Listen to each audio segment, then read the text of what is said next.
maayarka cusub oo fikir cusub asaguna la yimid watana aan rabnana inaan kala shaqeyno annaga qayb kaliya maahan saldhig kaliya maahan taliyaha ciidanka taliya xiganadiisa dhammaan hoggaanada qaybaha fadhiyada kala duwan ciidanka booliska kulligan waxaan la shaqeynaynaa barnaamijka intuu socdo gobolka banaadir waxaanan xoojinaynaa in ay suuro gasho fikirka ah in amniga gobolka banaadir uu ku soo noqdo sidii la doonayay iyo si ka fiican taasaan u duubannaha kulligeen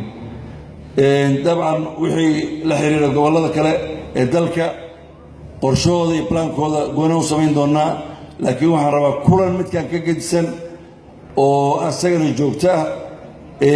ama waqti lacayimaya inaan u samayno gobolka banaadir isku duuban annaguna aan hareeraha ka taagannahay culimmada runtii wacdiga iyo waxay nafreen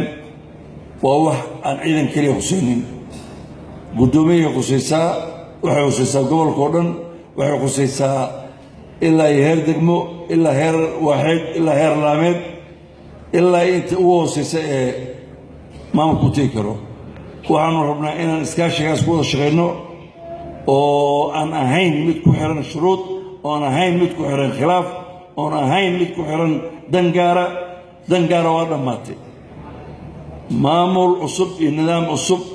iyo siyaasad cusub oo waxaa timid xisaabta dhaba leh waxaan doonaynaa inaan taa la jaan qaadno